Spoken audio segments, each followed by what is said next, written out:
베라TV 시청자 여러분 안녕하십니까. 네, 이충근의 국제정치입니다. 굉장히 숨가쁜 한 주였습니다. 그러게 말이에요. 네. 뭐 일이 정말 순간순간으로 변하는 그런 네. 한 주였다고 생각이 됩니다. 자, 첫 번째 소식인데요. 한국 시간으로 7월 28일 23시 41분에 북한이 자강도 무평리에서 동해상으로 탄도미사일로 추정되는 발사체를 발사했습니다. 북한은 이 발사체가 최대 고도 3,724.9km, 발사거리는 998km, 비행시간은 47분 12초였다고 그렇죠. 주장했습니다. 예, 예. 이게 지금 그러니까 지금 우리 방송 찍는 시간으로 기준하면 어제 밤이죠, 그죠? 네, 불과 몇 시간 불과 전이죠. 몇 네. 시간 전인데 제가 그 미국 뉴스 나오는 거 보니까 워싱턴 시간으로 아침 10시 45분에 나오더라고요. 네.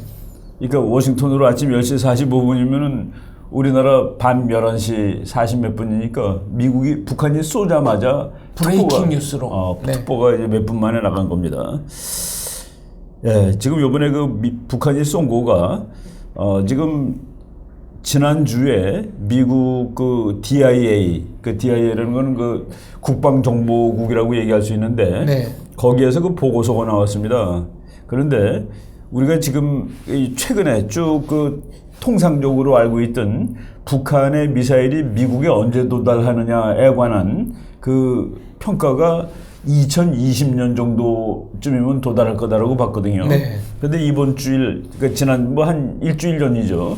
그때 빠르면은 내년이라고 나왔습니다. 2018년에 도달할 거라고 나왔는데 그거는 이제 7월 4일 날 쐈던 화성 13호 그걸 보고서 이제 미국이 판단한 건데 어젯밤에 쏜 거, 그러니까 지금 28일 밤 11시에 쏜 거는 그거보다 이제 성능이 더 좋아진 겁니다. 더 오래 날고, 더 멀리 날고, 더 높이 올라갔다는. 네. 그래서 이제 미국 측 보고서가 거의 이제 확인이 되는 이런 사건이 터진 거는 마찬가지죠.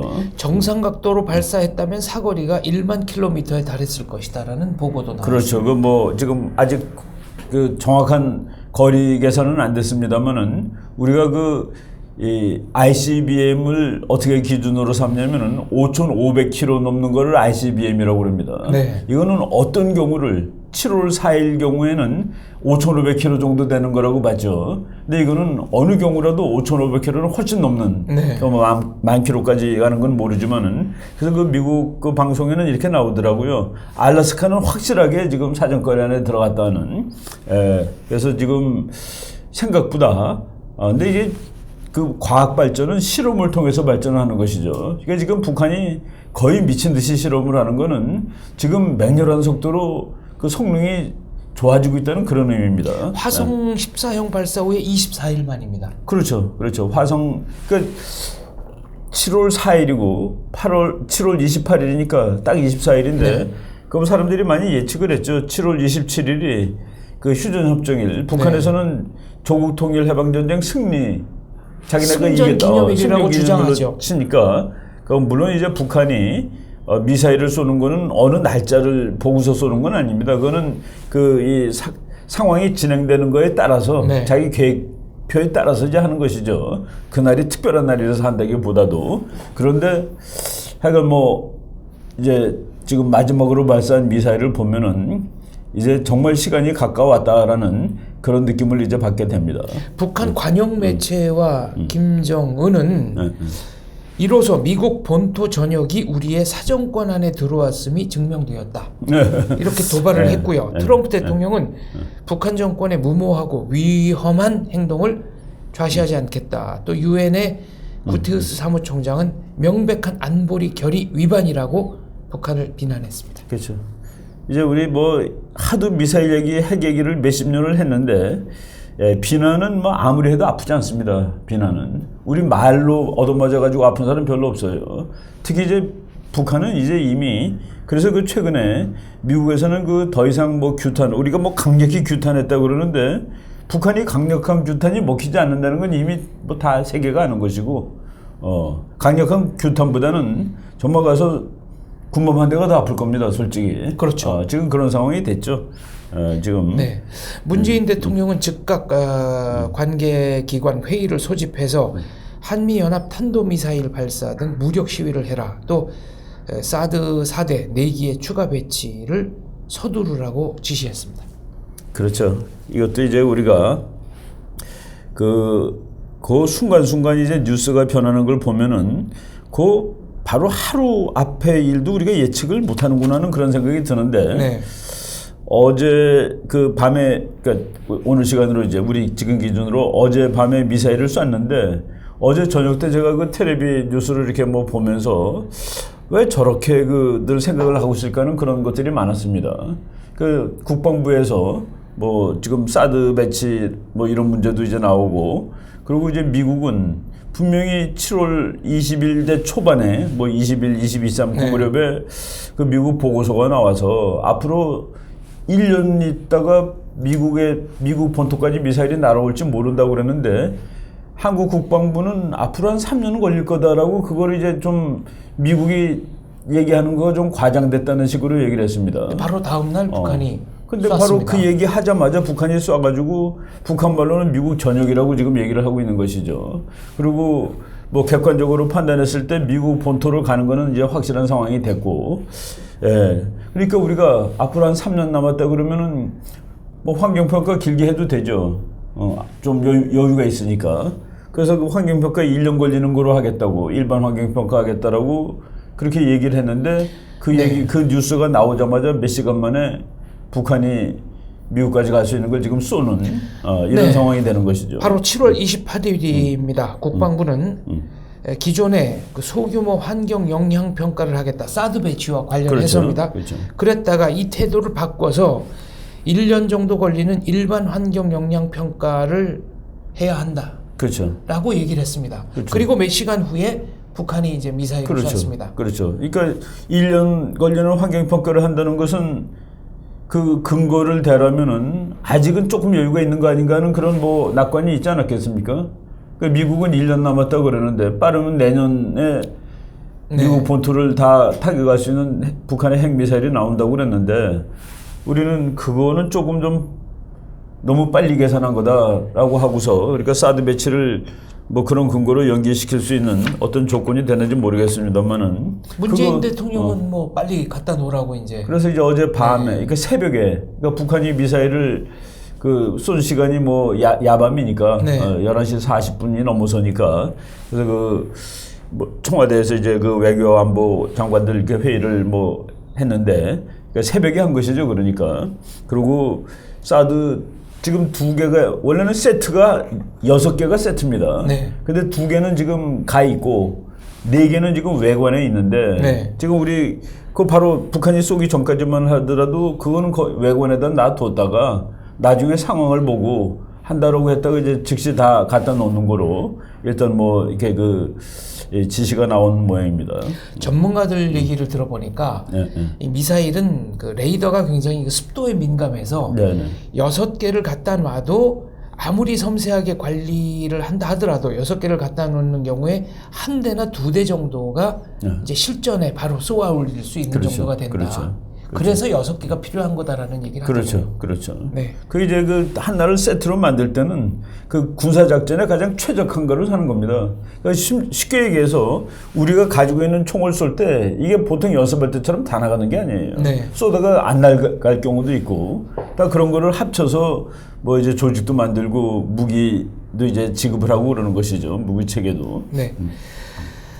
그러고 보니까 북한이 미사일 ICBM을 발사하기 바로 직전이죠. 불과 또 몇 시간 전에 통일부 이유진 대변인이 이렇게 발표를 했습니다. 북한이 도발해도 현행 기조가 유지되느냐는 질문에 도발에 대한 강한 압박과 제재를 계속하겠지만 북한에 대한 대화의 문은 계속 열어놓겠다. 그리고 UN 인구기금이 요청한 북한의 인구조사 비용 600만 달러 지원을 긍정적으로 검토하겠다. 이것은 북한에 직접 주는 돈이 아니고 국제기구를 지원하는 돈이다. 이렇게 말했습니다. 지금 북한이 도발을 하더라도 이런 기조가 유지되느냐. 그러면 7월 4일 날보다 지금 나중에 한 말이죠. 이제 어제니까. 그죠? 그러니까 핵무기 ICBM 발사 직전에 한 말이 직전에 한 되겠습니다. 말이고, 그러니까 ICBM 북한이 마지막으로 발사한 네. 지금 현재 마지막으로 발사한 게 7월 28일 네. 밤 11시죠. 네. 11시 40분.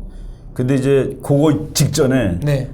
도발을 하더라도 할 거냐 그랬는데, 여기서 지금 우리가 그러면은 7월 4일 날 한 도발은 도발로 안 치는 거냐 그러면 앞에 거는 다 이제 용서해 주는 거냐, 앞으로 안 하면 되는 거냐 하는 그런 문제를 우리가 따져볼 필요가 있는데, 이거는 상당히 비전략적이라고 저는 생각을 합니다. 네. 지금 온 세계가 북한의 그 도발, 지금까지 한 도발도 충분히 제재를 받아야 되고 이러는 상황인데, 앞으로 도발이 없으면 뭐 이런 식으로 그 질문도 그렇고 대답도 그런데, 여기서 저는 그 유엔에 돈을 준다 하지만은 북한이 뭐 하는데 돈을 달라고 그랬냐면은 인구조사 하는데 돈을 달라고 그랬습니다.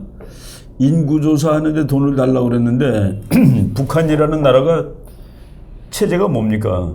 전체주의 전체주의, 공산주의, 독재, 사회주의 체제입니다. 그러니까 공산주의, 사회주의 체제의 기본은 뭐냐? 그는 국민들한테 배급 주는 겁니다. 배급을 주는데 가장 중요한 데이터는 뭐냐? 인구 데이터입니다. 네. 근데 그걸 하겠다는데, 그러니까 북한의 사회주의 체제, 이것을 유지하기 위해 가장 중요한 조사를 하겠다는데, 우리가 지금 북한을 변화시키고 북한을 자유민주 체제로 바꾸고 자본주의 체제로 바꾸는 거, 이래야지 나중에 통일이 된다고 다 얘기하는 거 아니겠습니까? 그런데 뭐 이렇게 깊이 생각하지 않으면은 인구조사 안 되는데 그 돈 줄 수 있는 거 아니냐 그렇지만은, 북한이 인구조사를 하는 목적이 뭐겠습니까? 그 사회주의 체제의 그 기본을 유지하는 그걸 하겠다는 건데, 그거를 우리가 꼭 애써서 줘야 되는 것이 맞는지는 전 잘 모르겠습니다. 그리고 대한민국식으로 뭐 연령 분포 또 거주 지역별 뭐 인구수 이런 것만 조사하는 게 아니라, 북한의 인구 조사는 적대 계층, 동요 계층, 핵심 계층이 누군지를 또 다 그러니까 북한에서 가장 분류하는 거 아닙니까? 그러니까 독재 국가 그리고 사회주의 국가에서 가장 중요한 게 인구 통계학입니다. 네. 어떤 사람이 그래야지 배급도 주는 거고 그런 거 아니겠습니까? 그래서 저는 그 예를 들어서 무슨 뭐 북한의 그 꼬마들한테 밥이 모자르다, 밀가루가 모자르다 해서 주는 거는, 그는 뭐 그나마 물론 그것도 이제 문제가 되는 거는, 우리가 지원을 한 다음에 그 돈이 어떻게 쓰이는가는 북한 정부 마음입니다. 검증 불가능하죠. 그렇죠. 그건 뭐 우리가 준 쌀이 어디로 갔는지는 북한 마음이지 우리 마음이 아니거든요. 그런데 북한이 노골적으로 인구 통계, 인구 조사를 하겠다는데 돈이 필요하다라고 한 것을, 그 인구 통계가 뭐라는 것을 좀 우리가 깊이 생각을 해볼 필요가 있을 것 같아요. 저는 북한이 북한 체제 유지비죠, 사실은 가장 중요한. 근데 왜 유엔 인구 기금이 이거를 대한민국에 요청을 했을까요? 아니죠. 대한민국 요청한 게 아니라 북한이 그걸 하겠다라고, 그게 필요하다고 얘기를 한 것이고. 그러니까 우리가 이제 그렇죠. 네, 자발적으로 아니 그러니까 유엔에 그 얘기를 했겠죠. 유엔 우리가 그 인구 통계를 해야 되겠다. 근데 우리가 그걸 될 수 있다라는 얘기죠. 아무튼 그 의사 결정이 어떤 경로를 통해서 이루어졌는지도 한번 좀 따져봐야 저는 되겠고. 그 다른 것보다도 저는 방점을 거기에 둡니다. 인구조사. 인구조사는 사회주의의 필수죠. 네, 그런 면에서 뭐 배급 어느 마을에 인구 몇 명 있으니까 거기 쌀 몇 톤 줘야 되고, 그렇죠. 어느 마을에 얼마 줘야 되고가 인구조사의 기본 아니겠습니까? 알겠습니다. 북한이 ICBM을 날리기 직전에도 북한을 향한 국제사회의 움직임은 긴박했습니다. 미국에서는 7월 28일 미 하원 외교위원회 아시아태평양 소위원회가 네네. 북한 여행 통제법 HR 27375죠. 이 법안을 발의를 한 건가요? 통과했습니다. 통과가 된 거네요. 가결이니까 통과된 거는 마찬가지죠. 네. 7월 27일 미국 하원 외교위원회 북한 여행 통제법 해가지고 이제 이건 뭐 이제 거의 뭐 통과가 된 거죠. 그 원비오군이 죽은 다음에 그런 일이 더 없게 해서 통과가 됐지만은, 이거는 전략적으로 여러 가지 그 의미를 가진다고 저는 봅니다. 이제 앞으로 그러니까 예를 들어서 데니스 로드만 같은 친구 이제 미국 못 가는 거예요. 범칙금 10만 달러. 북한 못 가는 거죠. 그리고 뭐 데니스 로드만도 그렇지만 이제 미국에서 미국 국적의 이른바 그렇죠. 한국계 친북 인사들. 그렇죠. 한국계 친북 인사들 뭐 이런 사람들 미국 이제 그 북한 갔다가 뭐 한국도 왔다가 이렇게 미국 가고, 그리고 뭐 북한 괜찮다는 얘기도 하고 뭐 이러면서 다니는 사람들도 이제 못 가는 겁니다. 뭐 가려면은 다른 방법으로 갈 수 있겠죠. 근데 만약 그 미국 시민권자가 갔다가 불법으로 미국이 허락하지 않은데 갔다가 걸리게 되면은 10만 달러 벌금이라고 이렇게 돼 있습니다. 저는 요거를 조금 좀 이렇게 크게 해석하면 뭐냐면은 지금 그 올림픽 그 평창 올림픽을 내년 2월 지금 겨우 뭐 한 200일 정도도 남지 않았는데 지금 한국 정부가 북한한테 상당히 이 간곡하게 요구하고 있는 거가 단일신 만들자 북한 선수들 와라 그랬는데 저는 그 몇 년 전에 그 김정은이 마식령 스키장 만들고 있을 때 그때 저는 얼핏 떠오른 생각이 이제 평창 올림픽을 가지고 장난을 하려고 저놈들이 저 짓을 하는구나라고 생각을 했습니다.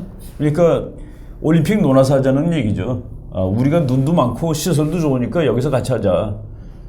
여기서 같이 하자 그러면 뭐 그 전 세계가 다 오는데 선수단 중에서 상당 부분이 북한에 가서 이제 게임하는 거죠.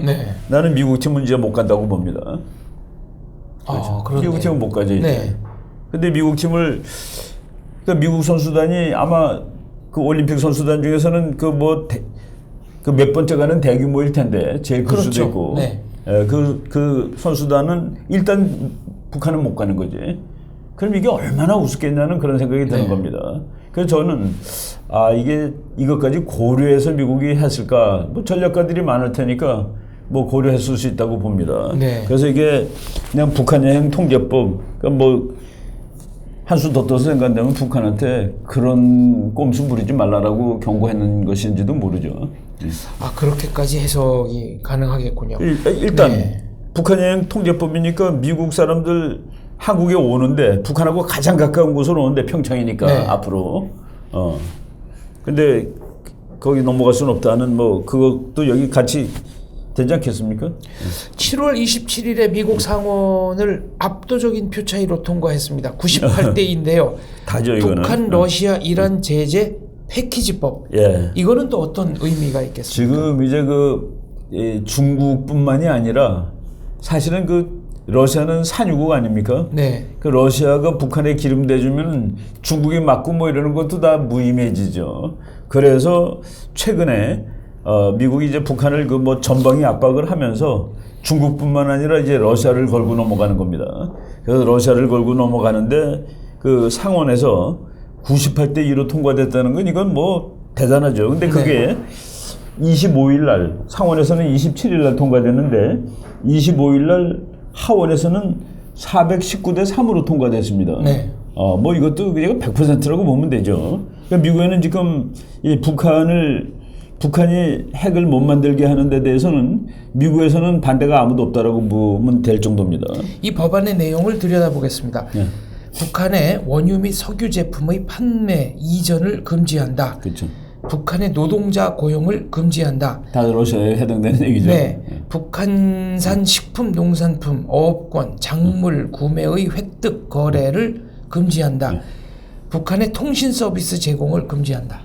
전방위적 압박입니다. 그렇죠. 뭐 이건 완전히 그러니까 지금 중국에 대해서는 이미 미국이 심지어는 단동은행에다가 단동은행에 있는 일본한테도 요구를 했습니다. 일본 돈까지도 다 동결시키라고. 그래서 뭐 전방위 압박을 중국에 대해서 세컨더리 보이콧을 이미 하는데 일본은 독자적으로 이제 압박을 시작했습니다. 러시아까지도 이제 걸고 넘어가는 겁니다. 우리 국민들이 러시아에 대해서 조금 더 오해하는 부분인데 러시아의 경제력은 대한민국보다 작습니다. 이거를 미국이 그러니까 북한하고 거래하는 것도 러시아한테서는 상당히 의미가 있는 것이죠. 이거를 미국이 전적으로 다 차단을 하겠다라고 나오고 지금 오늘 뭐 속보 방금 전에 보니까 이게 이제 백악관으로 가서 트럼프가 사인하는데 곧 사인할 거라는 그럼 이제 법안이 되죠. 뭐 거부권을 행사한다고 해도 이 정도 압도적이면은 다시 의회로 갔을 때 그냥 이건 거부권 행사할 수도 없는 거고 자기가 찬성하는 거니까 당연히. 그런데 이 법안에 보면 휴대전화와 무선 인터넷 등을 활용해서 대북 정보 유입을 확대하겠다는 내용도 들어 있습니다. 그러니까 북한 무너뜨리기 작전이죠. 북한 무너뜨리기 작전을 전방위로 이렇게 지금 미국이 하고 있는데 지금 미국이 하는 거 보면은 그 행정부라고 할 수 있는 그 백악관이라든가 뭐 네. CIA라든가 뭐 군이라든가 그리고 미국 의회가 완전히 그 박자가 딱 맞는다라고 보시면 됩니다 지금. 이 법안대로라면은 현재 걸프 지역 전역에 북한 근로자들이 한 6천 명 정도 나와서 일하는 걸로 알려져 있는데요. 쿠웨이트 2,500명, UAE 1,500명, 또 카타르 월드컵 공사 현장에 한 2,000명. 네. 그럼 이제 이 인력도 북한으로 철수를 해야 되는 거겠네요. 그렇죠. 뭐 지금 이제 어떤 그 미국 이 전문가인데 이 사람이 그 지금 1, 2, 3, 4 해가지고 해야 된다는데 거기에 이런 얘기들 다 들어갑니다. 그러니까 네. 북한은 거의 이제 나라로서 그 경제적인 어떤 실체로서는 행동을 할 수 없게 지금 이제 그 목을 조여가는 과정이죠. 가장 주목할 만한 움직임은 미국의 군부에서 그렇죠. 나오고 있습니다. 그렇죠. 현역들이 발언을 계속하고 있는데요. 네, 조셉 던포드 합참의장이 7월 10일쯤에 레짐 체인지, 그렇죠. 김정은 제거 작전을 포함한 레짐 체인지에 대한 힌트를 주었다. 이제 그렇죠. 이런 얘기가 있고요. 마크 1, 2 미 육군 참모총장은 북한의 ICBM이 예상보다 빨리 진전이 되고 있기 때문에 그렇죠. 군사적 해결을 위한 시간이 얼마 남지 않았다고 생각한다. 또 스콧 스위프트 미 태평양 함대 사령관은 세계가 핵보유국 북한과 살아야 할 수도 있다. 예. 해리스 미 태평양 함대 사령관은 27일 주미 일본 대사관 워싱턴에 있는 주미 일본 대사관 강연에서 북한 ICBM이 세계를 위협하면 군사적 선택지를 준비해야 한다. 그렇죠. 다 현역들의 발언이라는 그렇죠. 게 이제 의미가 지금 있습니다. 뭐 미국 해군 참모총장, 해군 사령관 또 육군 참모총장 그리고 아까 던포드는 합참의장 해병대 네. 대장이죠. 이런 사람들이 전부 한결같이 지금 북한 핵 문제를 도무지 그냥 방치할 수 없는 수준이다라고 얘기를 하고 있는데 그 육군 참모총장 마크 밀리 대장은 27일이죠 미국 시간으로 27일 날 그 미국의 워싱턴에 가면은 그 내셔널 프레스 클럽이라고 있습니다. 거기 뭐 네. 기자들이 상주하는 데인데 거기서 아예 그 기자회견 비슷하게 했는데 거기 그 나온 말 몇 마디를 보면은 이제 time is running out. 이제 더 이상 그냥 뭐 어영부영할 시간이 없다라는 그 얘기를 했습니다. 네. 그 북한 핵을 끝나려면은 그리고 이제 tough choice라는 말을 썼어요. tough choice. 쉽지 않은 선택. 아주 어려운 선택이 어려운 지금 선택. 남아있다라고 해놓고 그 다음에 또 뭐라고 했냐면은 그 선택은 have to be made. 이루어져야만 하는데 one way or the other 그랬습니다. 이것이든 저것이든 이제 결정할 때가 됐다는 그런 얘기죠. 그러니까 이것은 북한 핵을 제거하는 것이고 저것은 함께 사는 것이고. 네. 근데 함께 산다는 얘기 지금 우리 그 해군 장군들이 이제 많이 얘기하죠. 스위프트 제독이 같이 살아야 될지도 모른다 그러는데 그 말을 하던 그 같은 지금 그 호주에서 그 이제 그 뭐 미국, 호주, 뭐 영국 이런 그 연합국들이 모여서 그 어떤 그 전략 회의를 하고 있습니다. 거기서 지금 얘기들이 많이 나오고 있는데 그 스위프트 장군 이게 제독이죠, 저 사람은. 아주 재미있는 얘기를 한마디 했습니다. 그 트럼프 대통령이 중국을 핵 공격하라고 그러면 어떡할 거냐 그랬더니 그 우리는 한다. 야, 이거는 해리스 미 태평양 사령관. 이 사람은 이제 모친이 일본계 미국인인데 여기도 중국이 모든 문제 해결에 열쇠를 쥐고 있다. 또 한미일 연대의 강화가 필요하다고 그렇죠. 발언했네요.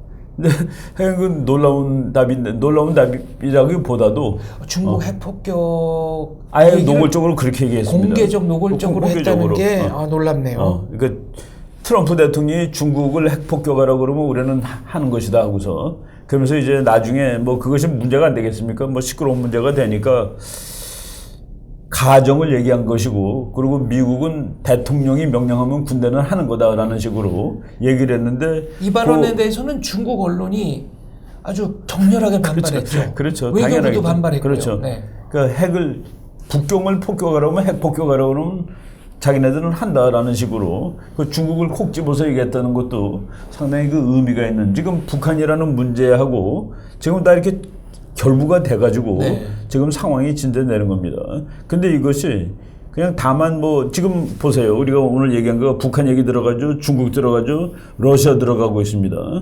그리고 지금 호주에서 세미나 하면서 미국 해군 제독들 뭐 이런 얘기 막 나오는데 지금 중국하고 또 러시아가 지금 뭐 같이 훈련도 하고 그러고 있어요. 바로 이런 것들이 지금 전 세계적인 맥락에서 막 그 작동을 하고 있는데, 그러니까 우리가 이 세상에 어떤 일들도 그냥 그 혼자서 일어나는 일은 없습니다. 전부 다 이렇게 그 연쇄 반응이라는 그런 거가 있어요. 네. 현역들이 그러니까 지난달만 해도 예비역들이 발언을 했는데 이제 현역들이 공개 지금, 발언을 하고 있습니다. 이 차이는 그렇죠. 어떻게 봐야 되겠습니까? 그러니까 북한 핵의 위협에 대해서 느껴지는 그 절박감이 심각해지고 있다는 겁니다. 그거는 이제 트럼프 그 대통령 언급 같은 것도 보면은 그것이 그 일부 느껴집니다. 아, 이제 이거는 정말로 그러니까 우리 전번에도 얘기를 했지만은 전략적 인내를 언제 하느냐면은 인내는 약간 여유가 있을 때 하는 겁니다. 네. 미국이란 나라가 인내할 때는 여유가 있을 때 하는데 지금 트럼프는 인내할 시간이 점점 없어지는 것이죠. 그러다 보니까 이 마크 밀리 대장은 그 말을 아주 험악하게 했습니다.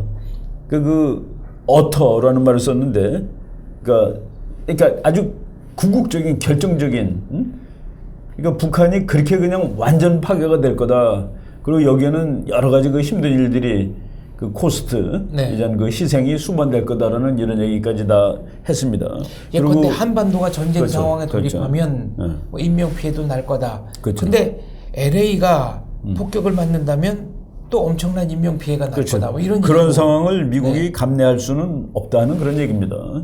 그러니까 그러니까 북한과 같은 나라가 앞으로 더욱 많아지도록 방치할 것이냐라는 얘기가 나오거든요. 그러니까 지금 요번에 방치를 하게 되면은 그런 나라가 그다음에 또 나오는 거죠, 이제. 왜? 미국이 안 했으니까.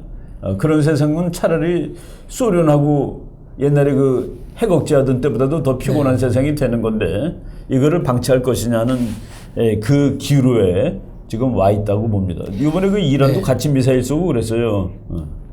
그래서 그 소련, 이란, 북한, 러시아, 이란 패키지가 들어간 게 바로 거기에 이제 미국이 더군다나 그 트럼프 대통령은 그 오바마 대통령이 했던 이란 딜 그거를 이제 실패한 거로 치는 사람이죠. 네. 이란 딜에 관해서는 신미국 안보센터 CNAS 미 안보 싱크탱크죠. 그렇죠.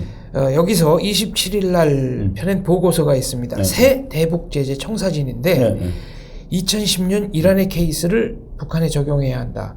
2010년 이란 케이스라는 것은 이란과 거래하는 모든 나라의 전방위 경제 보복을 했던 겁니다. 그렇죠. 그럼에도 불구하고 이제 이란이 사실 뭐 이란이 지금 잠깐 꾸른 것은 석유값이 내려가 가지고 경제가 미국이 제재를 해서 이란이 힘들었던 부분도 있지만은 국제 유가가 하락하는 바람에 그 미국 쉐일 때문에 그래서 이제 스스로 버티기가 어려웠던 거죠. 베네수엘라 역시 그렇죠. 베네수엘라랑 마찬가지죠. 그래서 이제 이란이 잠깐 숨 고르기로 근데 그 핵을 포기할 수 없을 겁니다. 그 이란도 북한도 마찬가지고. 미국 현역 장성들이 이런 얘기를 한다는 것은 군사 작전에 대한 준비도 하고 있다는 얘기죠. 하고 있다는 얘기겠죠. 다 이미 와서 다 하고 있고 벌써 이미 그 지난 봄에 그리고 우리 미국이 그 한국하고 군사훈련할 때 북한의 타겟이 700개 있다까지 다 발표한 겁니다. 북한에 미국이 공격해야 될 경우에 근데 저는 그 700개를 공격한다고 생각하지는 않는 편입니다. 지금 전쟁 방식이 달라졌기 때문에 전면 전쟁 해가지고 모든 거를 다 깨놓는 그런 전쟁은 하지 않을 거다는 그런 생각하죠. 이 발언도 좀 주목을 하고 싶습니다. 지난주에 저희가 그 마이크 폼페오 CIA 국장 얘기를 했는데 26일 날 워싱턴 프리비컨이라는 매체와 인터뷰를 했습니다. 여기서 북한에 대한 비밀 공작도 검토 중이다. 그렇죠. 이거는 김정은 암살 레짐 체인지죠. 레짐 체인지죠. 전번에 우리 지난번 그 국제 이슈에서 국제 정치에서도 잠깐 얘기를 했었습니다. 네.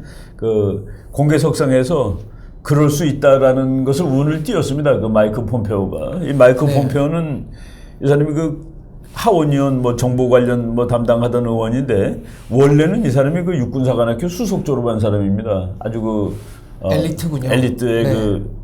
네.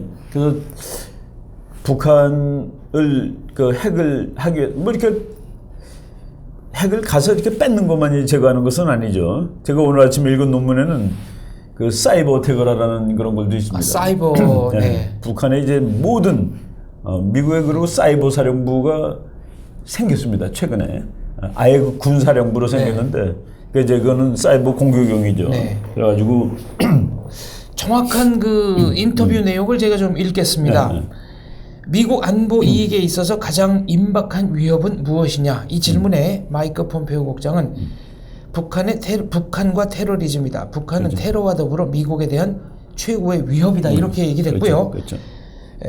미국의 목표는 북한의 핵미사일 개발 의지가 확고하기 때문에 미국은 김정은이 특정 무기 보유하는 것을 좌시하지 않을 것이며 북으로 인해 미국이 위협에 처하는 상황을 용인하지 않겠다. 그렇죠. 그렇죠. 네, 이렇게 말했습니다. 이게 북한이 미국을 핵 공격해서 다 죽어버리겠다는 얘기를 지난 금년에만 해도 2월 15일 날 했고 4월 15일 날 했고 4월 25일 날 했습니다. 북한이 이제 공개적으로 한 얘기예요. 그게 협박이든 뭐든 간에. 네. 근데 그런 얘기를 듣고서 이 세상에 누가 뭐 기분 좋은 사람은 아무도 없을 거고 그렇습니다. 당연히. 네. 그리고 미국이란 나라가 미국이란 나라의 그 전통을 보면은 어떤 사람은 이제 그걸 비난해요. 너무나 완벽한 안보를 추구하는 나라다. 네. 그 안보에 대해서 아주 이게 신경을 너무 많이 쓰는 거죠. 그러니까 미국이 오랫동안 안전해서 그렇습니다.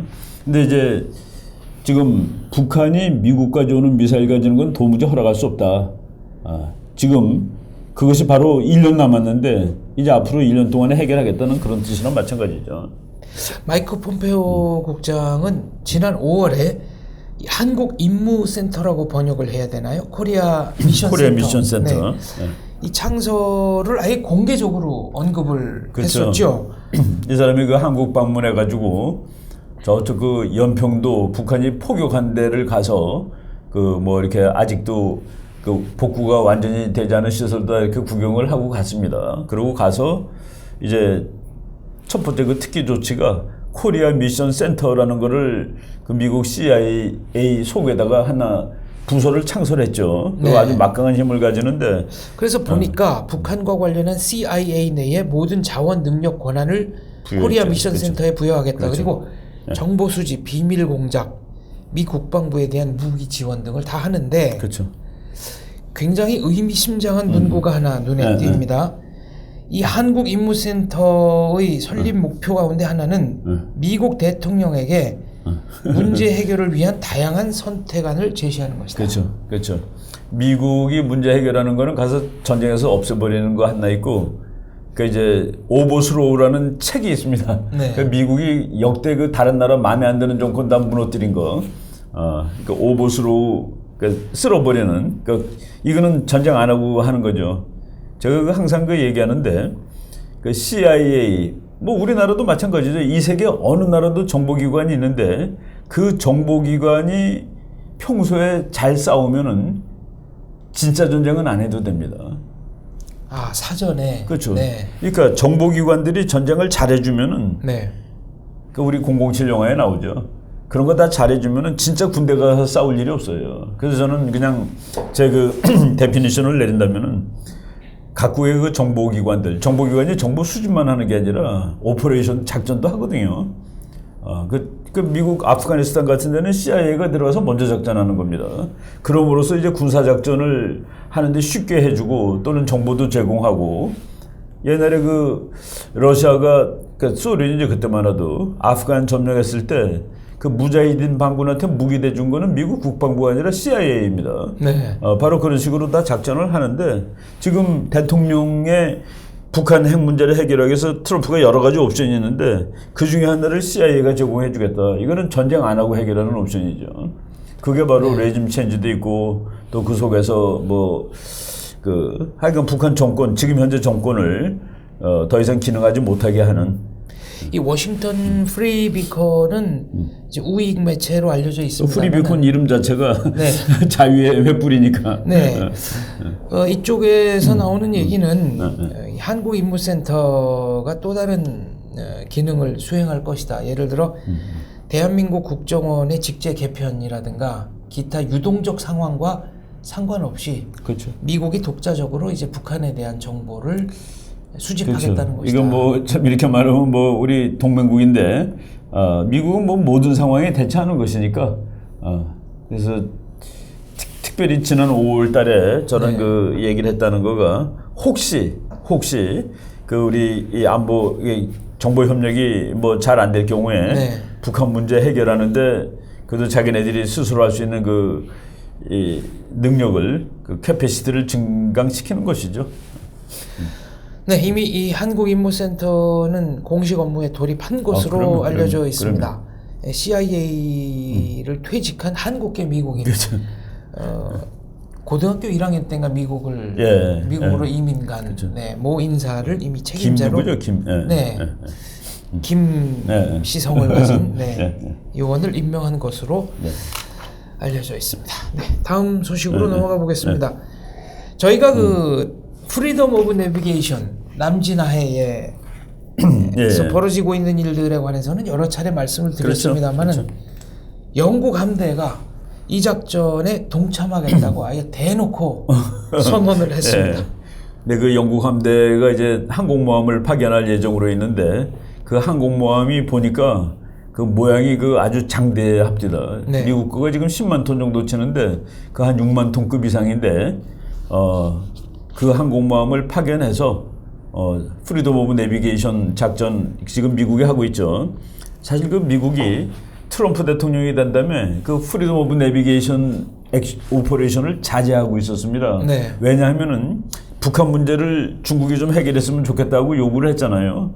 그래서 그 자제하고 있었는데 오바마 행정부가 끝나는 해 작년 10월 무렵부터 이제 드문드문했어요. 많이 하진 않고. 그런데 트럼프가 돼서는 안 하고 있었습니다. 네. 안 하고 있었는데 이제 그 미국 언론조차 왜 트럼프는 그거 안 하느냐, 그리고 중국이 북한 문제를 다 해결해 줄 수 없는 거 아니냐 하는 식으로 이제 비판이 나오고, 그리고 심지어는 겁쟁이라는 비판까지 받은 다음에 즉각 시작을 했는데, 그래서 그 디케이터라는 이름을 가진 미국 구축함이 거기를 이제 지나갔죠. 네. 중국이 영해라고 선언한데, 그러고 나서는 지금 이게 거의 상시적인 작전이 되는 거 아닌가 할 정도로 이제 하는데, 영국도 하겠다고 얘기를 했습니다. 근데 영국이 하겠다 그러니까 중국이 괜한 짓 하지 마라. 왜 괜한 파도를 일으키냐 그랬는데, 그거는 이제 여기서는 그 누가 원인 제공자인지가 확실해요. 그 벌틱해라고 있죠, 그 유럽에. 네. 덴마크하고 그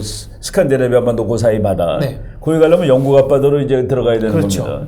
중국 해군이 거기서 러시아랑 훈련하고 있거든요. 그러니까 여기. 네. 여기. 네, 여기인데. 그러면 중국 배가 일로 해가지고 일로 들어와서 이렇게 갔을 거 아니겠습니까? 네.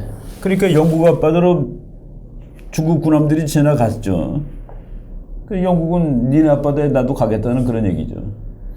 철저히 그렇죠. 말하자면 그러니까 너희 군함이 너희 군함이 일로 지나서 아마도 일로 지나가지 않았겠습니까? 영불 해협으로. 도보 해협을 통해서. 여기는 그 뭡니까? 여기는 완전 영국이 자기 바다라고 생각하는 북해죠, 북해. 거기서 일로 돌아서 여기 들어가서 지금 여기서 훈련하고 있다는 얘기입니다. 발틱이라고 그러죠. 그러니까 영국이 여기 오겠다고 그러는데 중국이 괜히 파도 일으키지 마라 그러는데 영국 사람들은 너는 이미 일으키지 않았냐라고 반응할 수 있는 겁니다. 물론 이제 오늘날 그 영국이 대영 제국 옛날 같이 그런 그 막강한 해군력은 아니지만은, 그럼에도 불구하고 그 영국의 그 항공모함 함대 같은 거는 상징성이 대단하죠. 아직도 그 세계적인 수준이죠.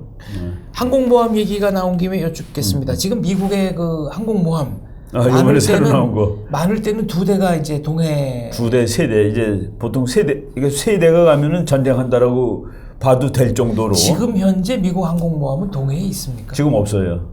지금 다 이제 그 칼 빈슨이 그거가 1월달에 출동을 했다가 네. 이제 보통 6개월에서 7개월 있으면은 가서 들어가서 다시 정비도 하고 이제 그 병사들을 쉬게 해줘야 되죠. 그럼요. 뭐 네. 아무리 항공모함이 넓어도 바다에서 7, 8개월 지난다는 건 이건 보통 일이 아니거든요. 네. 그래서 이제 지금은 이제 다시 모항으로 가 있습니다. 그 모항이 샌디에고인데 여기 있는데 일로 가 있고 지금 이제 동해바다 앞에는 미국 항공모함은 일단은 없습니다. 일단은 예. 그 요코 그 출호를 할 수. 네, 일본 요코스카 거기는 이제 요코스카에는 그 모항이니까. 모항이니까. 네. 론드르웨가는 항상 거기 있는 거고. 네. 현재는 이제 네, 그렇죠. 없는 이제 것이고. 여기 가서 네. 동해바다에서 작전 중인 것은 없다. 그렇지만 뭐 오는데 뭐 2주일밖에 안 걸리니까 다 해서. 네. 아 최근에 그 미국이 대만과 비밀 군사 훈련, 비밀 접촉, 군사 접촉을 했다는 미확인 보도가 나오는데 거기에 대해서는 뭐 들으신 미확인 내용. 보도니까 좀 네. 뭐 미확인이겠죠. 그렇지만 뭐 언제든지 그거는 상상 가능한 것이죠. 네. 그러니까 대만이라는 것을 우리가 이제 가까다 얘기할 때 저기 대만이라는 큰 섬이 있는데 저거는 미국이 중국한테 저거를 양보했다 그럴 경우에 태평양 내주는 거랑 비슷한 효과를 얻을 수 있습니다. 네. 그러니까 미국은 태평양을 못 내주죠. 뭐 국가들이 다 그런 거 아니겠습니까? 네. 이것도 저희가 한번 좀 후속 취재를 열심히 네, 해봐야 되겠네요. 네, 네. 중국과 북한 사이도 조금 심상치 않은데요. 7월 28일 중국 인민일보, 런민일보의 해외판 공식 위챗 계정 협객도가 김일성 남침설을 제기했습니다. 그러니까 이 기사를 보면 만일 김일성이 한반도를 통일하려고 하지 않았다면 한반도에 어떻게 전쟁이 일어났겠나? 중국이 거기 휘말려 수십만 명의 희생자를 냈고 미국과 20년을 대결해야 했다. 북한이 제멋대로 일으킨 망동으로 인한 대가의 대부분을 중국이 떠안았다.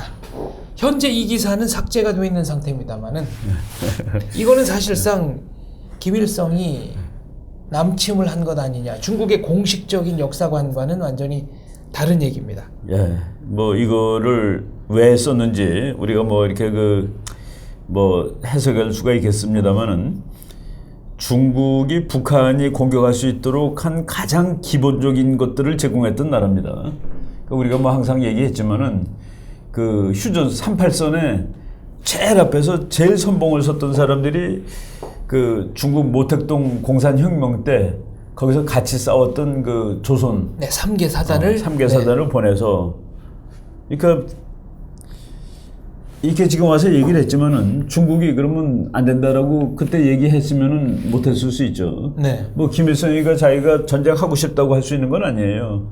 비행기도 있어야 되고 탱크도 있어야 되고 소련이 조소했습니다.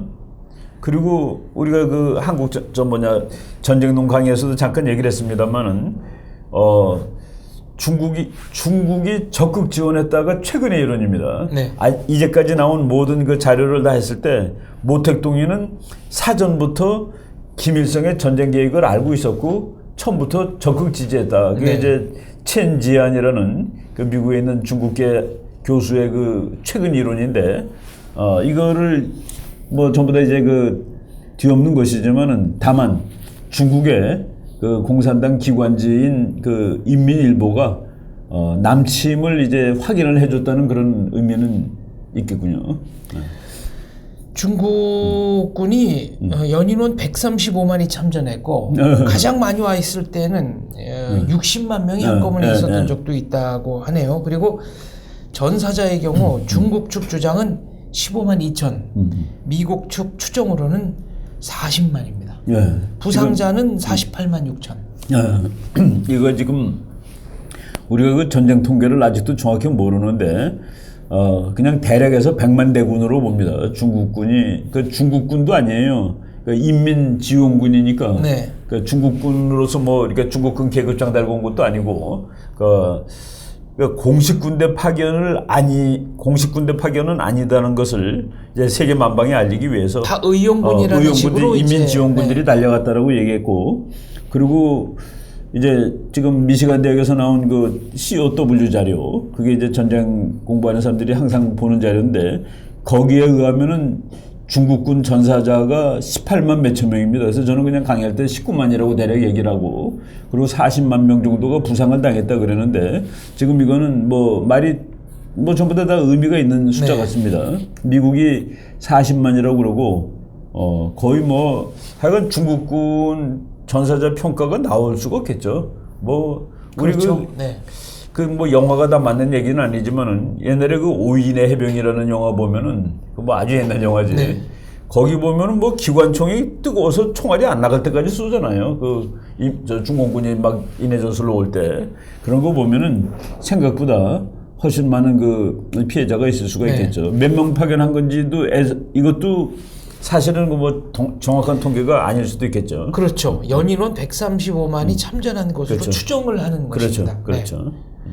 그런데 이 인민일보의 기사 내용대로라면 중국이 북한에 대해서 가지고 있는 불만, 배신감 그러니까 이런 게 이제 우리가 상당하다는 이거를 얘기예요. 이게 이제 국제 정치에서 그 험악한 사고를 할 수 있는데 중국하고 북한은 이 동맹국이 되기에 아주 나쁜 조건에 있는 나라입니다. 왜 그렇습니까? 붙어 있어요. 붙어 있는 게 1,000km 이상 국경을 접한 맞대고 나라가 있고, 네. 계속해서 친한 나라로 있을 수 없습니다. 그러니까 언제 친하냐면은 마치 북한이 그 청나라 시대 그 이시조선처럼 그냥 꿇고 엉기면은 그러니까 조공 바치는 국가 수준일 경우에나 평화적으로 있는 것이에요.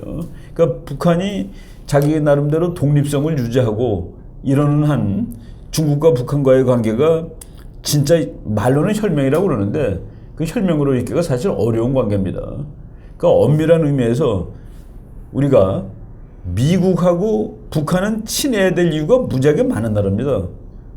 네. 그러니까 월맹이 네. 호지명이 그러니까 자기가 정권을 잡은 다음에 그대로 미국하고 한편이 되는 그 이유가 한반도에는 왜 안 되냐 하는 그 얘기를 북한 사람들이 다 아는 거죠. 네.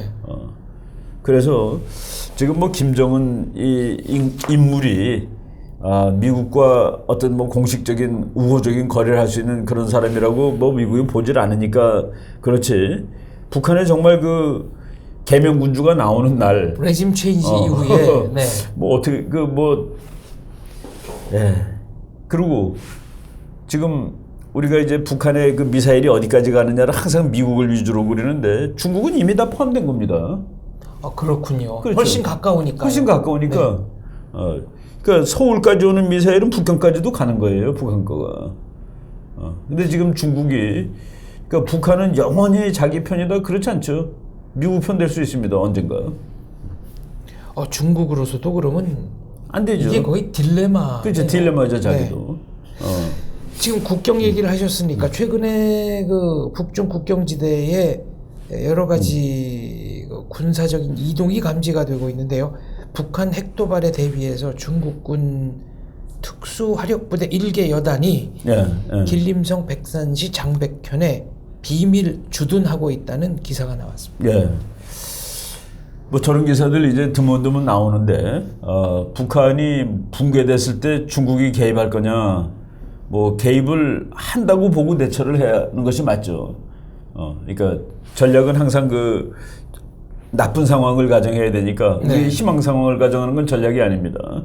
그런데 이런 그 공격적인 면에서 보면은 북한이 혹시 무너졌을 때 그거를 미국이나 한국한테 양보할 수 없다는 그런 의미 그런 거를 이제 보여주는 거죠.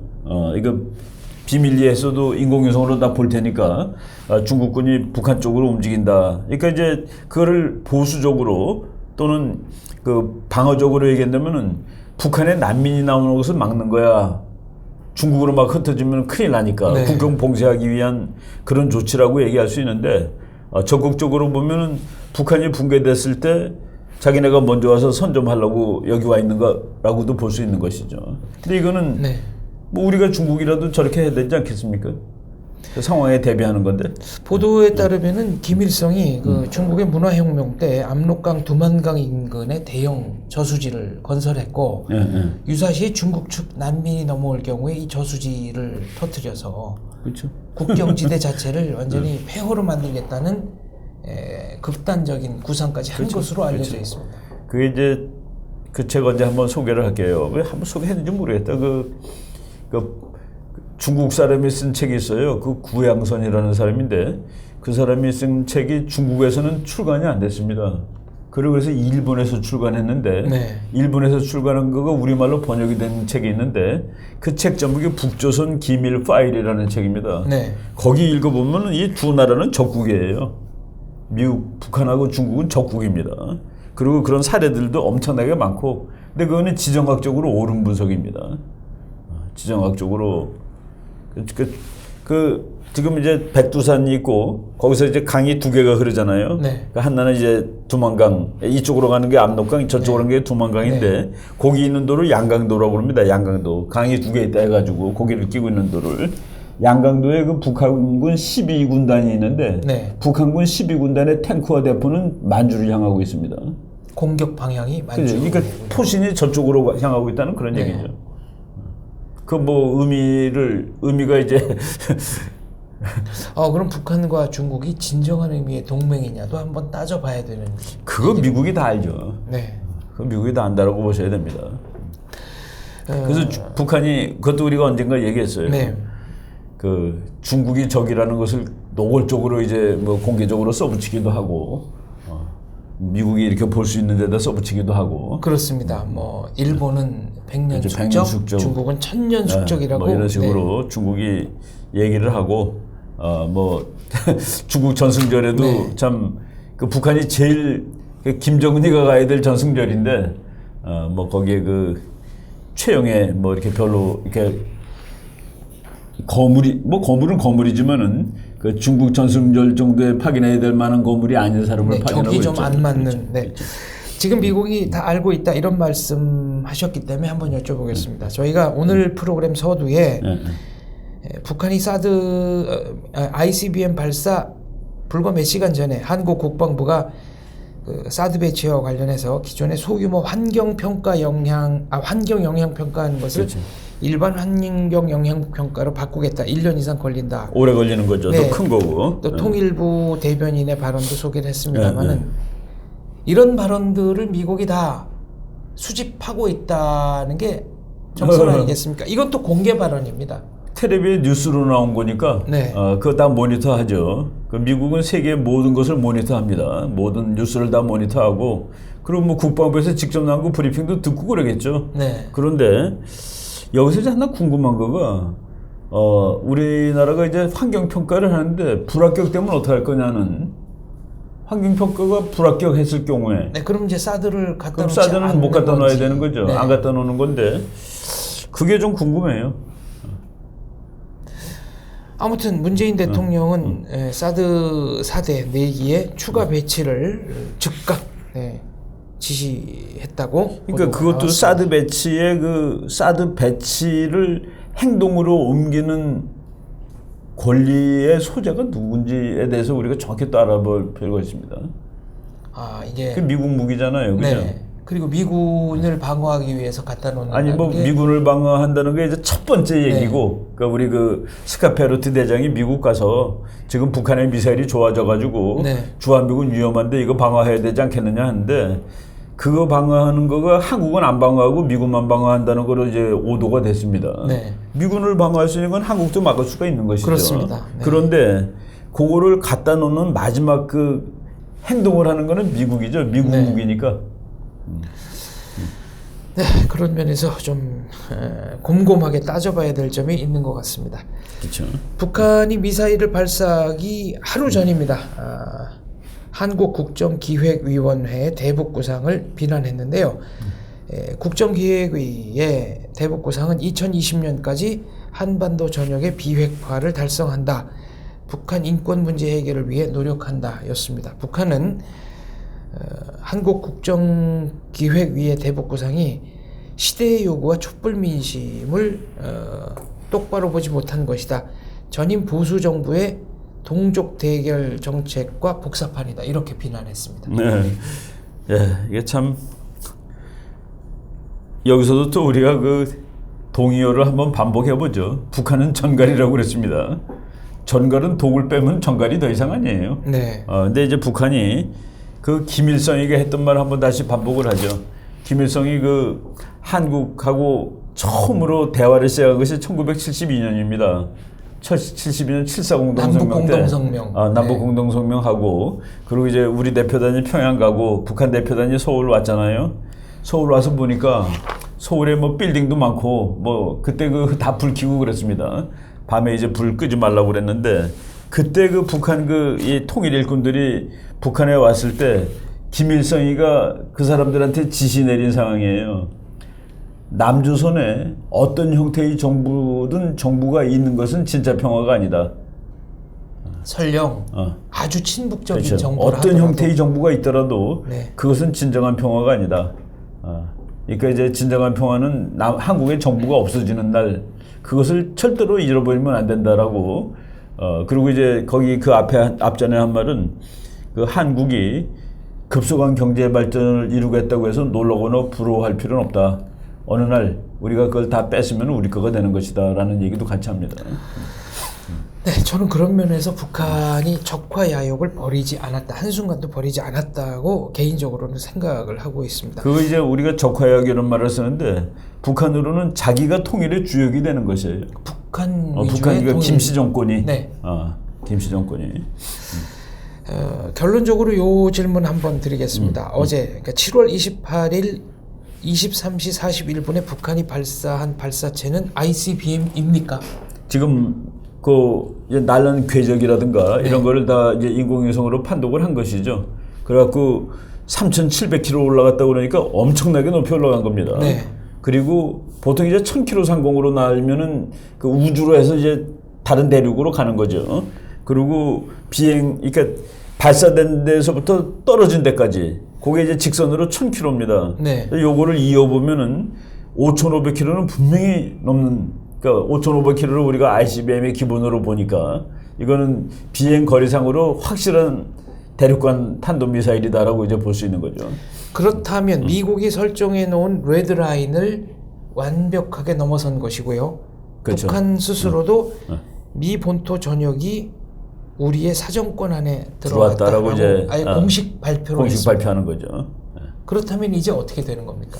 이제 미국은 북한에 가고 같이 살 거냐? 네.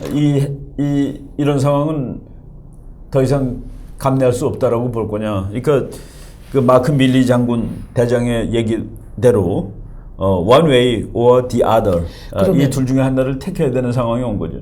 그러면 같이 살 것이냐 이쪽으로 선택을 할 수도 있다는 말씀이신가요? 그 뭐 확률상 0%는 아니겠죠. 그랬을 때 대한민국은 어떻게 해야 됩니까? 북한 핵이 미국의 용인을 받는 상황이라면. 그래서 미국 사람들이 그런지 모르지만 미국 뉴스에 한국이 핵무장하겠다라는 견해가 한국에서 많이 나오고 있다라는 게 오늘 그 미국 뉴스 거기에 떴습니다. 네. 지금 ICBM 발사가 어쨌거나 이제 성공적으로 그렇죠. 끝난 것인데요. 그렇다면은 앞으로의 한 달이 이 한반도를 둘러싼 그렇죠. 격동의 시간이 될 가능성이 저는 매우 높은 것이고요. 미국이 이거를 참을 수 없다라고 보는 편입니다. 네. 그러니까 물론 이제 그 미래를 100% 예측할 수 없지만은 이거를 도무지 이게 이제 그 각 나라의 그 전략 문화라는 게 있잖아요. 미국이란 나라의 그 스트래티지 컬처. 그 미국이란 나라가 언제 어떨 때 싸운다. 언제 어떨 때 군사력을 사용한다 하는 거를 우리가 이제 쭉 지금까지 그 미국의 한 행동을 그 기반으로 분석을 해본다면은 이 정도를 아마 감내할 수 없을 것이다라고 저는 보는 편입니다. 그렇다면 북한은 미 본토 전역이 우리 사정권 운운함으로써 본인의 그 주 대결 상대가 미국임을 분명히 했고요. 그렇죠. 이런 경우 미국이 군사 행동에 나선다면 대한민국과 협의 없이 독자 행동을 할 가능성도 있는 겁니까? 그거는 이제 우리가 적극 지원해주면 함께 할 것이고 뭐 적극 반대면 혼자 할 수도 있겠죠. 그렇다면 질문의 각도, 그거는 뭐 네. 김영삼 대통령이 때 본 상황이니까. 질문의 각도를 다소 좀 바꿔보겠습니다. 미국이 북한에 대해서 레짐 체인지가 됐든 김정은 참수 작전이든 군사 행동에 돌입하겠다고 했을 때 한국이 이를 좀 연기했으면 좋겠다, 하지 말았으면 좋겠다. 그러니까 미국의 정책 결정에 영향을 미칠 만한 지금 지위, 능력, 기타 어떤 이제 이런 것들이 미국이 있느냐. 미국의 네. 의도가 뭐냐면은 미국 본토, 미국이 죽게 생겼다라는 그 얘기거든요. 그러니까 우리의 그 영향력은 많이 줄어들죠. 지금 상황에서는. 그러니까 김영삼 대통령일 때는 미국이 죽게 생기지는 않은 상태였습니다. 그런데 이거 북한 핵을 제거할까 그랬을 때 그때 우리가 큰일 난다 해서 우리가 그때는 우리 영향력이 훨씬 많았죠. 그런데 지금은 미국이 자기 문제가 된 겁니다. 미국 본토 문제가 된 거고. 문제의 본질이 달라진 그렇죠. 거죠. 이제 성격이 달라진 것이죠. 그렇다면 결론적으로 미국의 군사행동에 대해서 대한민국이 영향력을 끼칠 수 있는 수단은 거의 없다. 거의 없다라기보다도 그냥 옛날보다 이제 많이 줄어들었는데 오늘 뭐 우리 국방장관 말씀은 함께 하겠다는 거로 이제 나갔습니다. 함께 한다. 함께 해야 맞는 것이죠. 알겠습니다. 북한의 ICBM 발사 성공은 한반도 북핵 문제가 완전히 새로운 국면에 들어섰음을 의미한다고 보겠습니다.